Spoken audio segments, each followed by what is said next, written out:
Got here. I'm so sorry. Hey everybody, welcome back to Step Into Recovery. I'm Elizabeth Rain.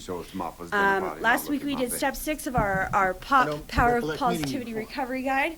I introduced myself. I'm very excited. Next week we are going to do kind of my wife, Mrs. John Tilley. Just a trial run of a Power of Positivity meeting here at Lethbridge. My son Lane. For those of you who don't know where it's at and everything, get up onto my page, Power of Positivity Recovery Edition. I will post more information up later this week. We're just going to do a trial run with a couple people, see how it goes, and I will let you guys know if I'm going to adjust the format for the meetings or whatever before we get started. But today we're going to do step 7 of our Power of Positivity Recovery Guide. You guys, I want you guys looking into recovery before you ever need to do drugs and alcohol. If you get to a point in your life where you're like, I can't handle this, you know, you're going through a divorce, or you know, you're separating, or you've gotten into a bad car accident, you're out of work, or you've been laid off, or whatever it is you're going through in life right now. Stop, take a second, pull yourself together.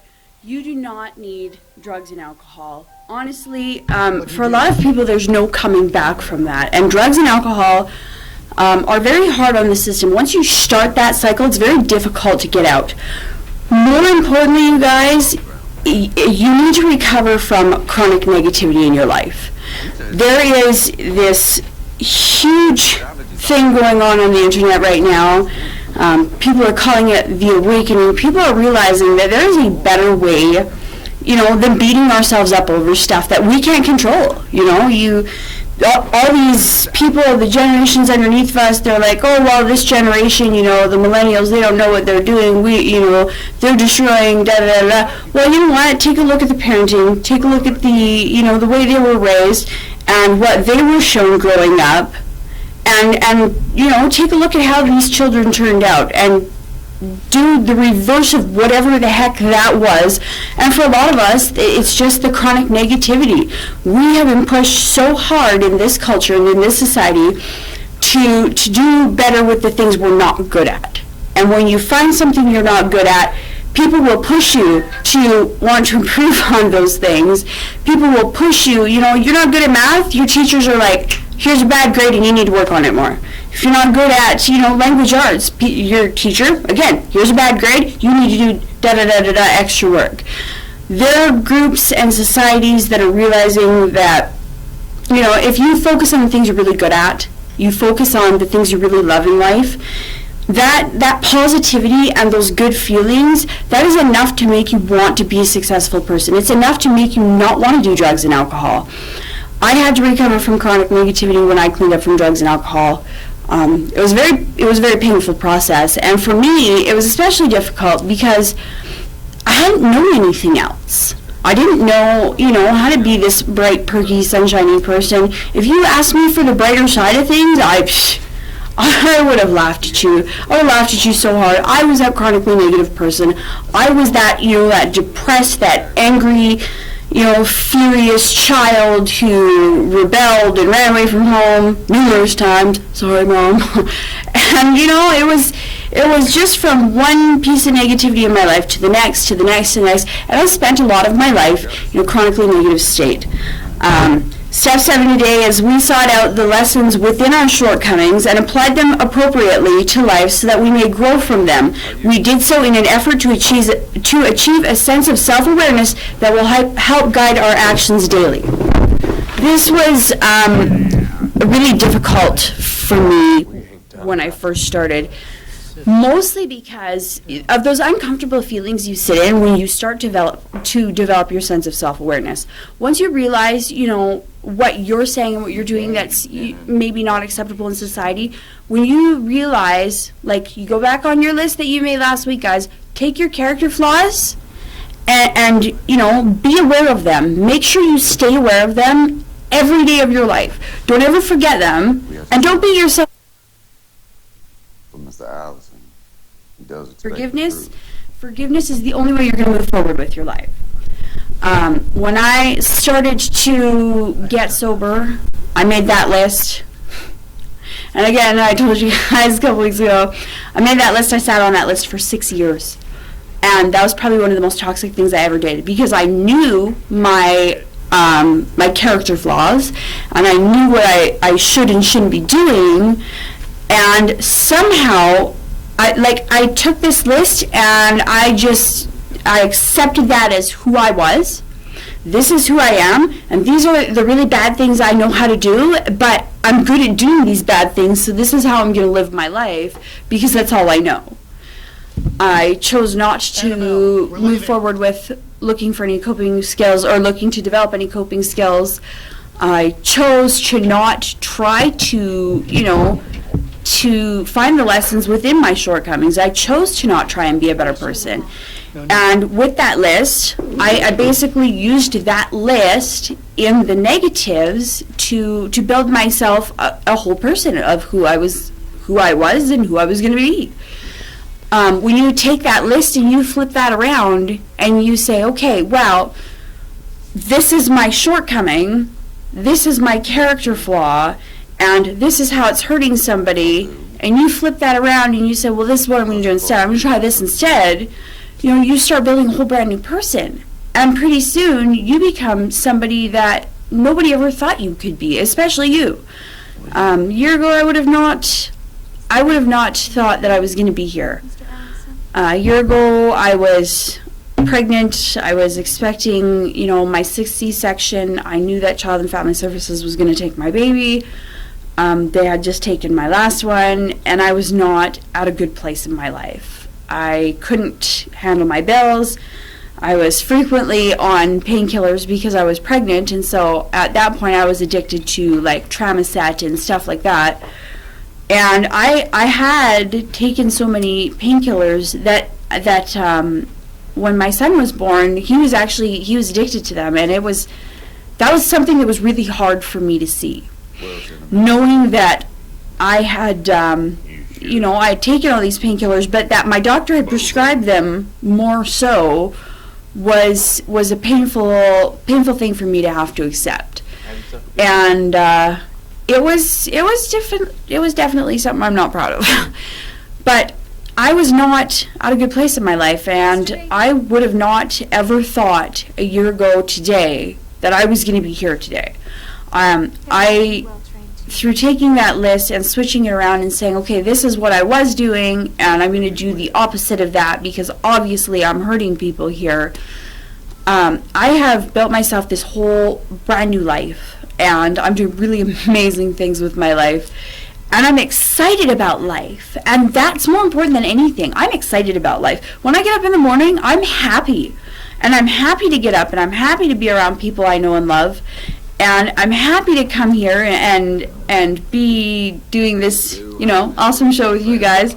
I'm excited for my book to be coming out and my group meetings to be coming up. And, I have almost nothing. I'm not going to lie. I don't have a lot of property. I had far more things when I was married and have my husband here and whatever than I do today. And even having all of those material things, I was not a happy person. And a year ago today even, I was with my youngest son. I was with his father, and we were sharing an apartment, and I was still I was a really miserable person, and he was a sweet guy, he was being very sweet to me at the time until I kind of burned that bridge, and then we were rude to each other at that point. But I had a lot of things. I had my dogs, I had my apartment, and I was very miserable because I was still living with that list of all of my character defects, and I was treating them like this is who I'm going to be, instead of looking at the flip side of it and saying, okay, this is who I can become, this is the person I want to be. I was living by my character defects, and it was just everyday habits that I was turning them into. It was quite a painful process to accept that I was doing that. When you acknowledge within yourself that you're hurting people, it makes you feel awful. And I get that, and I understand that, which is exactly why, again, you need a sponsor. But self-awareness can be a painful but beautiful thing. Being self-aware is tricky because you want to acknowledge when you're hurting people, and at the same time, fear is a very, very big presence in your life, and you fear what's going to happen when you acknowledge that. So what I started doing was I started everything on the internet, because I was not a good face-to-face person. I was not a good people person. I couldn't hold a conversation with anybody to save my life at that point. And I started off on the internet, and I would message people I knew, and I would be like, hey, I'm really sorry for these behaviors, and I can't imagine how hard that must have been for you to care about me, and that, when I was in that state, and I can't imagine what a painful person I must have been to care about. And for the most part, I would get a lot of good responses with people. Occasionally there was, one or two people who lashed out at me, and, whatever it was, we'll go over and making your apologies next week. With step 8, because, it might be step 9, I'm thinking. But finding my own sense of self-awareness was the most beautiful thing I ever did. I realized that to do so would not only take a lot of time alone with my own thoughts, which was hard, but it also took a certain level of commitment to being kind and loving and patient with myself. You have to learn that love for yourself. Again, get out of that toxic cycle of self-abuse, you guys. You're never going to grow if you're in that cycle. Above all else, I needed to remind myself that I have faith in my capacity for growth. I had to believe that I could grow and that I could be a better person. I had to believe that I knew how to be, a kind and loving person, that I knew how to be, somebody who wasn't a complete jerk, for lack of words. From the start of my journey, I knew that I'd have to place quite a high level of priority in trying to sort through the mess my life had become. But I never fully understood the true importance of clearing away all that garbage until I was actually finished doing so. And when I finished that, the sense of relief I got was quite substantial. I mean, like, I lived in this toxic feeling for quite some time in my life, and it was like a full-on, you would have thought I had depression, and I have been over to mental health and I have been assessed. They're like, no, you don't have depression, there's nothing wrong with you. And I've been angry with psychiatrists before for saying that to me. I'd go in and I'd say to a psychiatrist, I have depression, or I have bipolar, or whatever. They'd say, no, there's nothing wrong with you, you just have poor coping skills. And I'd say, no, I know how I feel.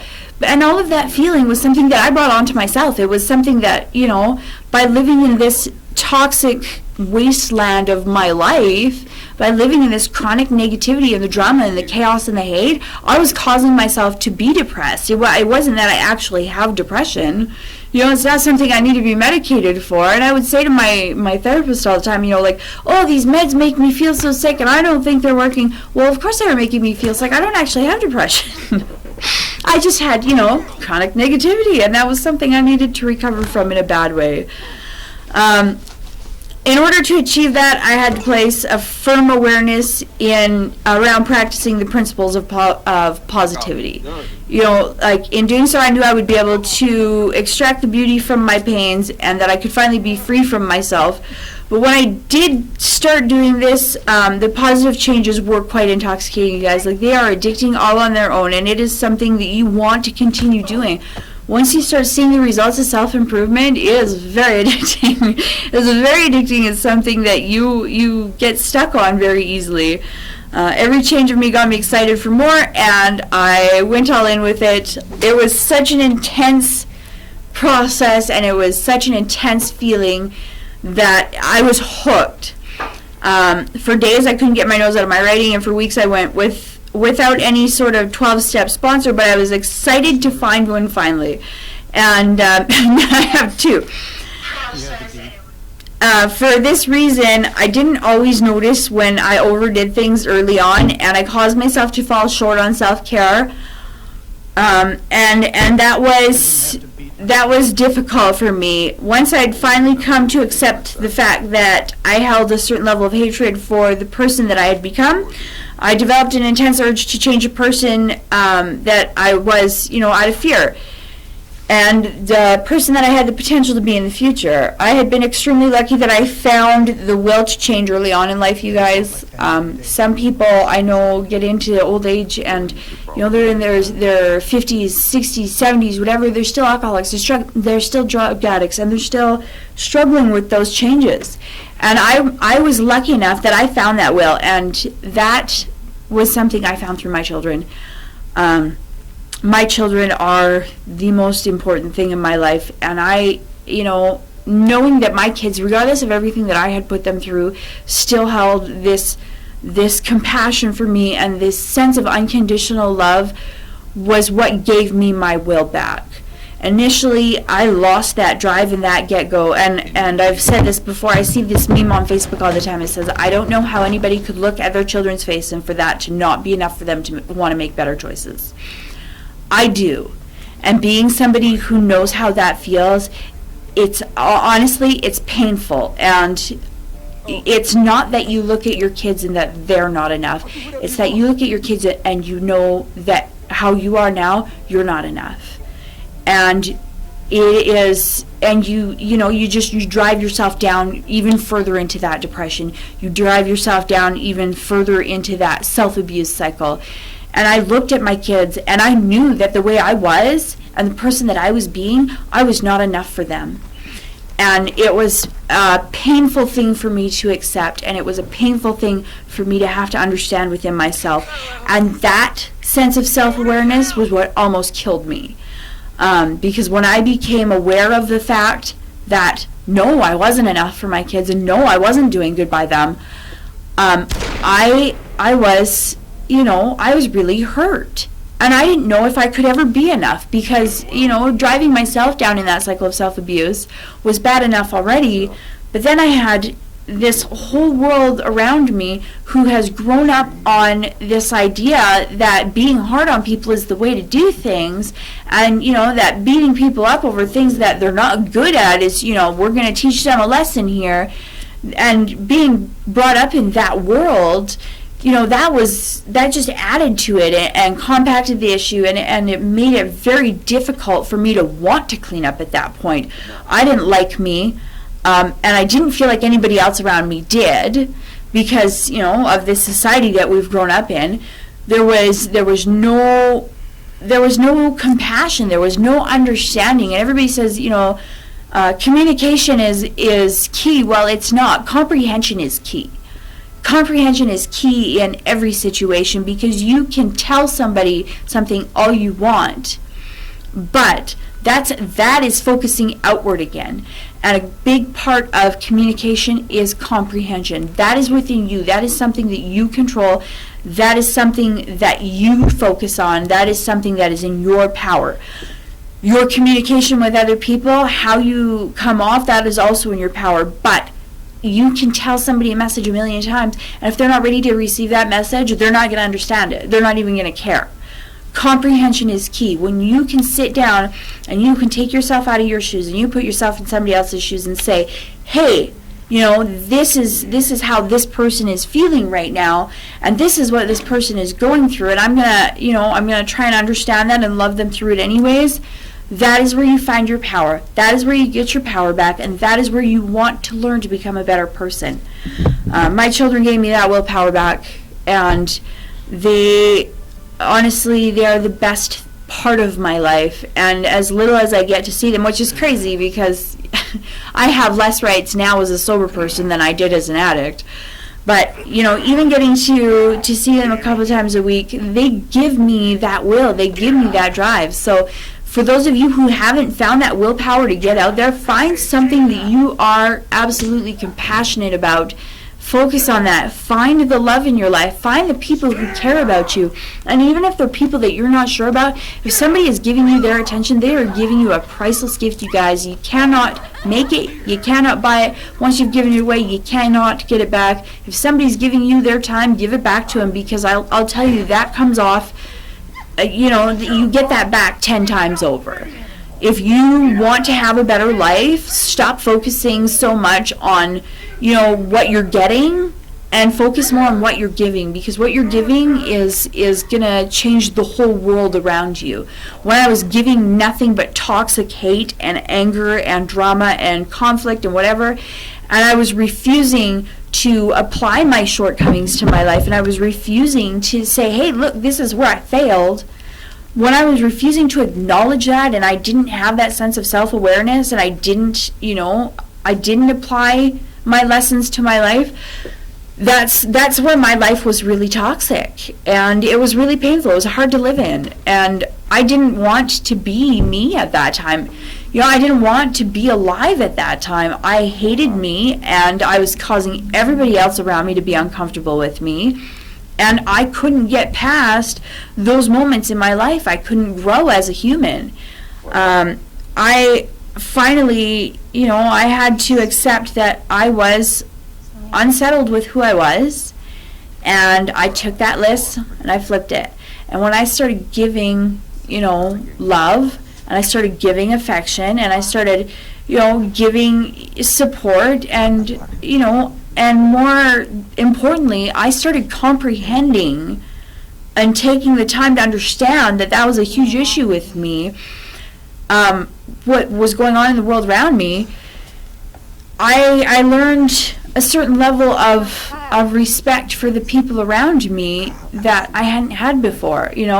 I was able to sit down and say, hey, this person that I'm fighting with right now, this is what they're going through, and this is what they have gone through. When I was able to step back and say, okay, this is why these people are treating me like this, and no, I'm not going to accept how they're treating me, but I do understand.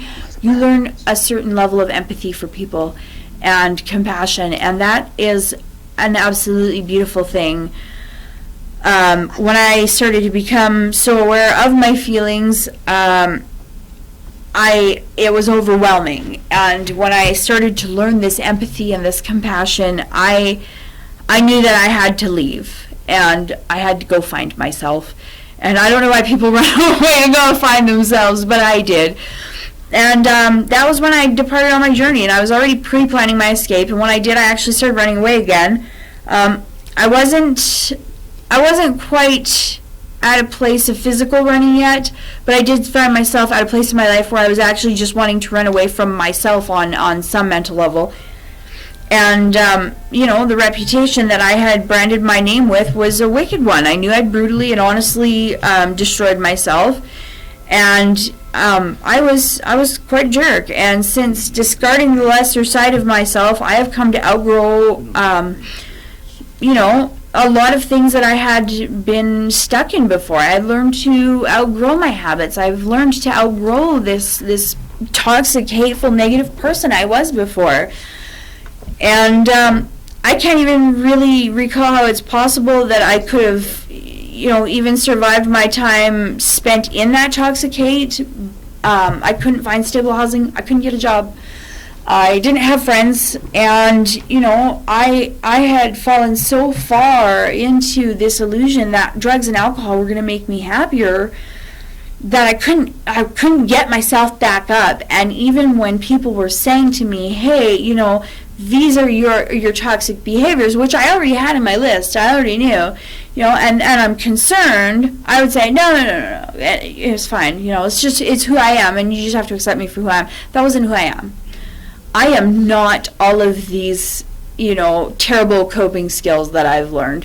I am not this angry, violent individual that I have taught myself to be out of fear. I am, and I know now within myself, I am a compassionate and empathetic and loving human being. And I love being that person, and I love doing good things. For several years in a row now, I've been alone on the holidays, and the holidays have been absolutely painful for me. I had my children removed from my care, and in doing so, my family tried to help me get my kids back, and social services drove a million wedges in between me and my family until a point where we were just, we don't do holidays together anymore. We don't talk to each other. We don't do holidays anymore. They have completely and totally destroyed my family. So for the past couple of years, I've been alone on the holidays, and it has been absolutely painful. And this year, being aware of myself and being aware that this is not a headspace I want to be in and this is not going to help me at all, I came to the conclusion that I was going to go out, and instead of being alone for Thanksgiving and sitting at home and moping and whining, which I could be doing, I know a lot of people probably are. If you're alone for the holidays, take my advice.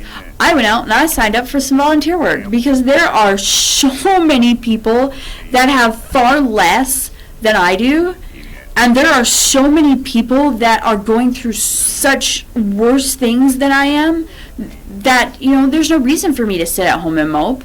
There's no reason for me to sit there and pout, and there is no reason for me to be alone, because there are all of these people that are already alone, and I can go be with them and, give them something to be happy about. I can give them a little bit of hope. I can give them, a friend today. I can give them something that they don't already have. If these people are alone for the holidays, well, you know what? I don't have to be alone.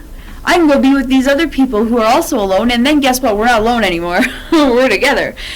The moment that I found myself and decided who I was and started to become self-aware, and the moment that I began just learning to really love myself,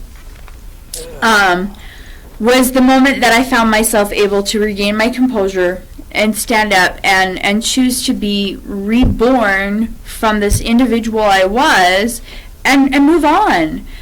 And it was in that moment, I took a deep breath and I prayed that I could completely let that person that I was go. And in that moment, I also prayed that I was going to be able to move forward and just be this compassionate and loving person that I wanted to be. And I knew that I was this person, and everybody always said to me, "You're too nice to people. You're too nice to people, and that's why you always get hurt." Well, no, it wasn't being too nice to people that was getting me hurt. It was not being nice enough to myself. That's what was getting me hurt. And, not being aware of my downfalls and shortcomings, that was what was getting me hurt. Being nice to people is never going to get you hurt, you guys. Being nice to people, if anything, is going to build you a life that you could have never dreamed was possible. But as you're only going to do that as long as you're also nice to yourself. You have to first and foremost put yourself first. Every single situation you're in, you have to love yourself enough to know that you deserve the best. And you have to be aware of, the person you used to be. You have to be aware of the world around you, and you have to be aware of your own toxic behaviors. Because when you can become aware of your toxic behaviors and how you're rubbing people the wrong way, you can now learn a better way of living, a higher level of living.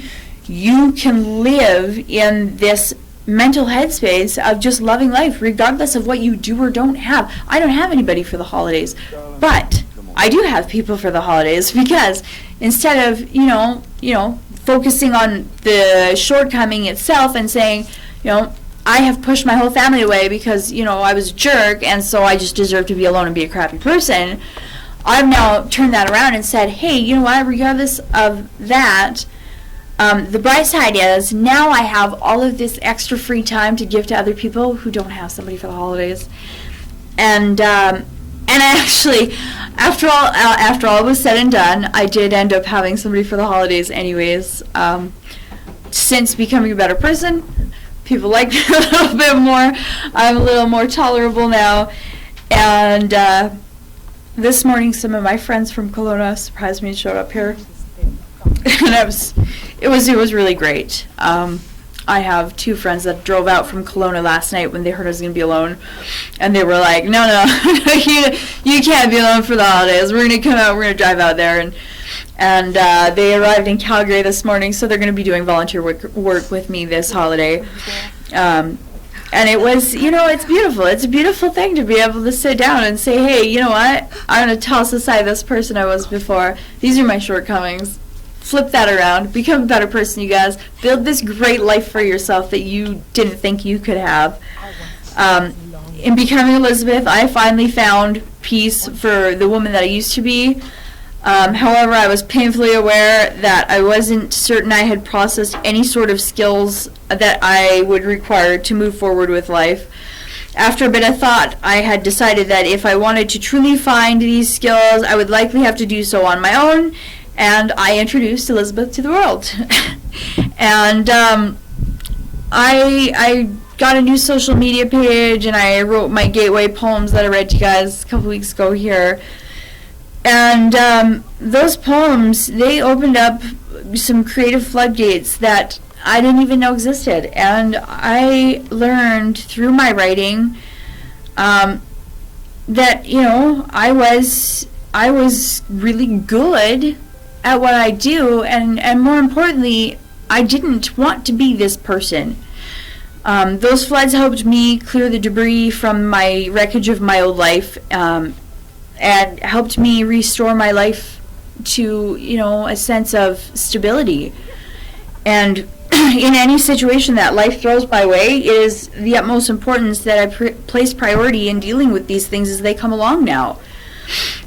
This should be practiced in any situation, obviously, but, you know, more importantly, you guys, not just any situation outside of you, any situation within you. When you get to a place in your life where you're like, hey, I'm not feeling great about what this is right now, and I'm not sure I'm comfortable with myself right now, practice your steps, practice being self-aware, practice, you know, just being aware of your toxic habits. And if you are in a situation where you're rubbing somebody the wrong way, again, you guys, back to those 3 questions. Is somebody going to get hurt? Is somebody's basic human rights going to be violated? Do I want to lose this person? Is it really important that you're right now? You know, is it really important that, you know, you decide to be stubborn and ignore your toxic traits, whatever it is going on in your life that you're rubbing somebody the wrong way? Don't ignore it. Just acknowledge it and move on, move forward, because acknowledging it, instead of fighting it, acknowledging it gives you that power to say, hey, this is, you know, this is not who I want to be. And that gives you the power in any situation. And I have learned through the power of positivity and through acknowledging my toxic traits and acknowledging, you know, on a daily basis when I'm being hurtful to somebody, I have taken all of the power back in my life. I have power in all of my situations now because I have positivity. And it's a fabulous thing. And even when you're fighting with somebody and, you know, you're having a disagreement or an argument, as long as you can be positive about, you know, whatever it is you're going through, you can take the power back in that moment. I can recall a disagreement with somebody when I started my journey. And they had said something to me in a very negative and sarcastic tone. And the old me and the new me were really fighting with one another at that point, because the old me wanted to, like, blow up on them and get angry and, you know, spit and scream and yell and swear. And again, I know that's my toxic trait right there. I love to fight. I love a good argument, and I was like, no, I'm not going to do that. So I turned around what they were saying, and they had accused me of being a poor parent and being, you know, a good, or a poor, I guess, just choice for ex-partner, and a miserable excuse for a human being, which I had previously been, and I no longer was. And they were like, no, you know, you're never going to change. You're always going to be this person, and you don't have that capacity for growth. And I turned that around on them, and I said, you know, I am really grateful that you love my children enough that you have this level of concern of them, or concern for them, and, you know, thank you. And I truly appreciate knowing that there are people out there that hold this level of concern for my kids. And instantly, that argument was over. And it was a powerful moment for me again when you start to see the results of your personal growth and your change. It becomes addicting, and diffusing that situation and ending that argument right there like I had, because I like to get the last word in. I was quickly addicted to positivity. I destroyed that argument before we could even have it, and knowing that I had the last word and that person didn't have anything more to say, that was addicting on its own. I was very excited about that. And even now, that individual will try and start arguments with me, and I do the same thing to them. And they finally said to me the other day, "It really bothers me when you do that." And I couldn't, I didn't have anything negative to say to them. But I did have a big smile on my face when they said that, because I know that I've taken that toxic trait of mine. I've taken that behavior. I've taken that shortcoming, that character flaw. I've flipped it around, and I've turned it into something really awesome. And I don't have arguments with people like I used to anymore. It's and it's not. Arguments are time consuming. For those of you who have them frequently, you know what I'm talking about. You could spend most of your day hashing out text messages to your partner, arguing with them. You could spend hours in a day hashing out fights and disagreements, and you could also flip that around and take even if they say it in the most bitter and ignorant way, you take their criticism and you appreciate them, and you just be grateful for what they said instead, and you can turn that around and end that conversation right there and go apply yourself to something that actually matters. Like volunteer work on the holidays. You guys, if you don't have anything to do for Thanksgiving, I expect to see you all down here volunteering with me. I had a disagreement with one of the most important people in my life, somebody that I have always been able to look to as a friend, somebody who's always been there for me when I needed them the most.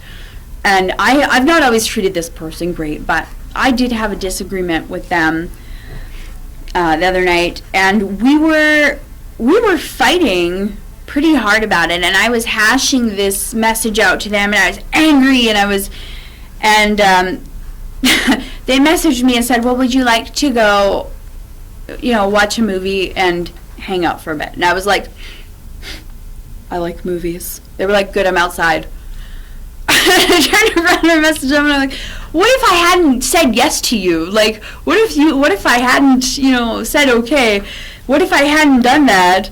And they were like, then I had a backup plan. And I get that a lot now, I'm not fighting with people anymore. There's not a whole bunch of arguing, but I had wasted quite a bit of time hashing that message out to them. And then I was a little surprised when it came back to me that they had kind of flipped my own trick on me and done it back to me, because normally I don't argue with people, but I was in this really angry mood, but we were having this argument, and they did that to me, and it threw me off, and I realized, how much power you actually give a fight or an argument.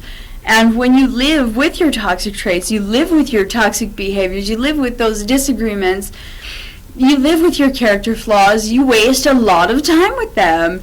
And instead of, wasting all of this time on my character flaw and hashing out this disagreement with this person, they just took a page out of my book and, flipped it around on me and said, "Hey, why don't we go watch a movie?" And I was like, "I like movies." They were like, "Yeah, I'm outside already." Because, they know me pretty well. They knew I was going to say yes. But, and then it wasn't, it was no longer wasted time. It was no longer a wasted effort. We weren't wasting our evening fighting with each other and being angry and spitting and yelling and screaming and swearing. Instead, we went and watched a movie, and it was great. And we made jokes, and we listened to music, and we laughed all night long, because that's what you got to do with your friends. Wasting your time, challenging yourself, challenging those around you, living in those toxic traits, living in that chronic negativity, that is absolutely painful and time-consuming. And, you waste so much time fighting and arguing with people that when you gain that time back, what happens to a lot of addicts when they start to get along with people again is they get all this extra time and they think they're bored. And it's not actually boredom. It's a sense of calm. It's serenity. But they don't know how to enjoy that serenity because they're so used to living, in those highs and lows and those extreme feelings that when they find that calm and that sense of peace, they're like, oh, I'm bored. Oh no, now what do I do?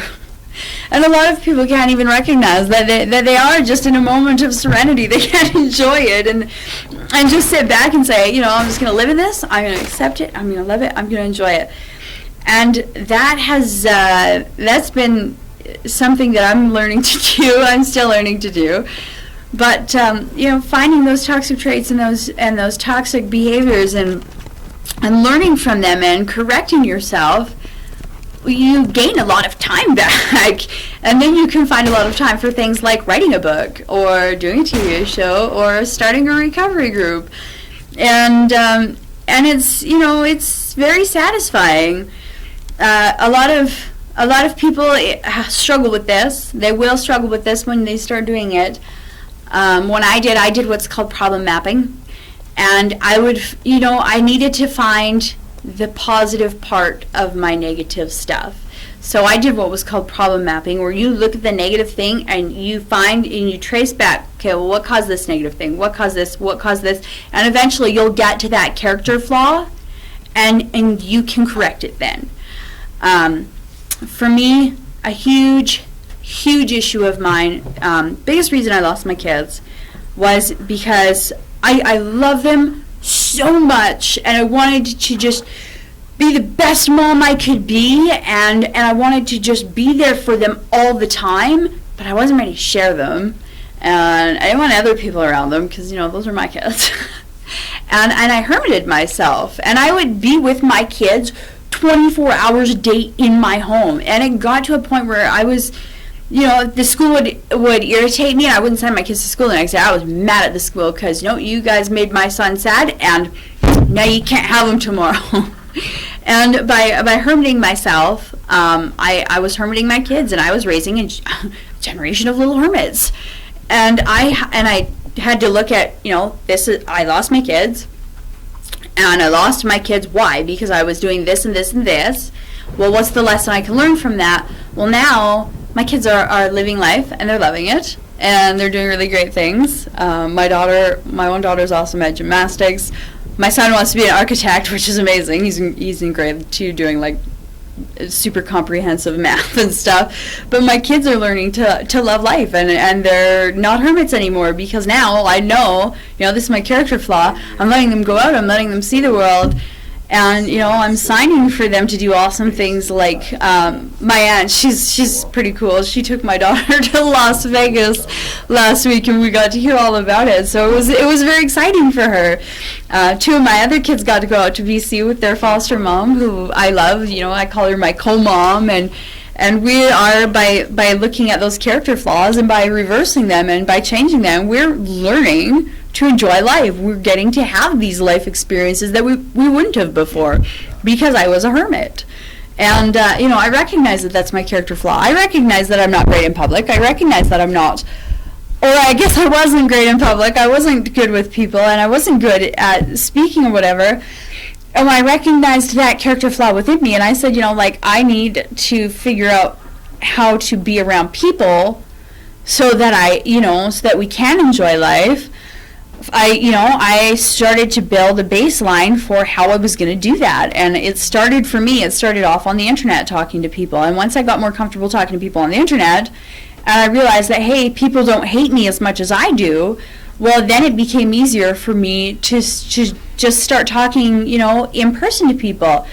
And a couple of people asked me out for coffee, and I at first was kind of shy, and I made some of the coffee dates and didn't go. It was a struggle at first, but through a couple of those coffee dates, I started getting a little bit of confidence, and pretty soon that confidence started to grow, and I realized, people like me, and then I liked me a little bit more, and it was a little bit of a process, but it worked. And by recognizing that character flaw within myself and saying, hey, you're kind of a hermit, you need to get out there a little more, I was able to correct that, and now it's not just me growing, it's me and my children growing. And I don't have as many rights as I'd like to have with them. And, I'm trying to challenge that at this moment, because I should have more rights now that I'm clean and sober than I did when I was an addict, but, this is what it is. But, even the couple hours I get to spend with them a week, it's incredible to hear the awesome things that they get to do. It's incredible to hear, the journeys they're on, and, the awesome vacations they get to go on, the trips they get to go on, and, trips to the mountains, trips to Las Vegas. My 2 older kids are in a foster home that has a swimming pool, and they're loving it, and, it's been pretty awesome. And we've found a certain level of compassion and understanding and love for ourselves now, and we accept that, these were our character defects, and this is how we're going to correct them. And by accepting them and correcting them, you can help pull yourself out of those patterns of self-abuse, which, again, you guys, is hard. Each situation that was granted any volume of power over my life or my emotional state, I slowly had to pick it apart, you guys, find my character defect. And by focusing on where I could grow instead, it was easier for me to let go and to forgive myself and to move forward with life. Letting go was a big part of that. I had to let go of that person I used to be, and entirely and completely, to be honest, because even my name change, I had to do that because I couldn't get a job. I couldn't make friends, I couldn't do any of that. I couldn't get an apartment even. So, letting go was a huge part. Everybody has different methods for effectively putting this ideal into practice. Some people simply write down the problem and take the good from it. Other people paint their house with Post-it notes. Some people, write it down on a napkin and carry it around with them for a while. Other people, paint, beautiful paintings. You've got to figure out, how you can cope with your shortcomings and how you can find your character flaws and be mindful of them. For me, it was my love of the written word. It was a thing of beauty for me to be able to pour myself and my soul into a story by hand, written by hand or rapidly typed out on some bloggy page, and I found joy in my ability to do so and to write about things in ways that only I would understand.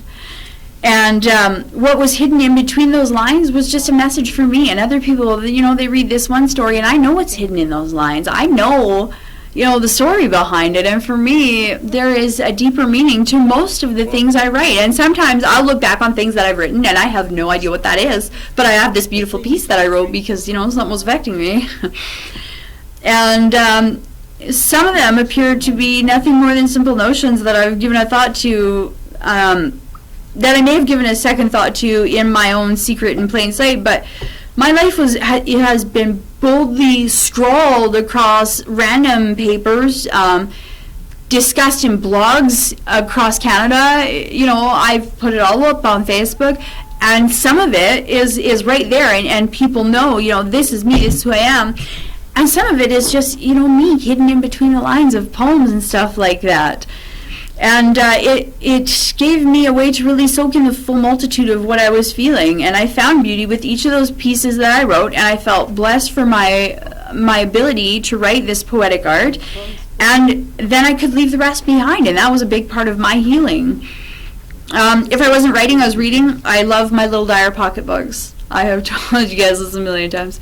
Dr. Wayne Dyer, look him up. Live by Dr. Wayne Dyer's books, because honestly, he is a true inspiration, and oftentimes I look to them in moments where I'm uninspired, or if I'm feeling down on myself. In their pages, I found new ways to govern myself through simple teachings. I often fumbled through them for inspiration. And I'll even accidentally today still find little one-liners that I make principles for my daily life. Many of them I strive to live by daily. I can recall one afternoon over coffee, I was sitting with this one girl I was talking, and I clicked with one of the beautiful phrases that I happened to find in his book. And in gold writing on a beautiful mandala, which is, like a little art. It's like a circle. I don't know, people color them all the time. But on a little mandala was printed, everything the universe provides is positive in nature because each opportunity either ends successfully or becomes a chance to grow. And I loved that. I loved those words, and it resonated with me just like that, and I wanted to put that into practice, and it since has become one of the principles I live by. Since accepting my character flaws, I have begun to grow substantially, and in a short period of time, I have learned the art of letting go.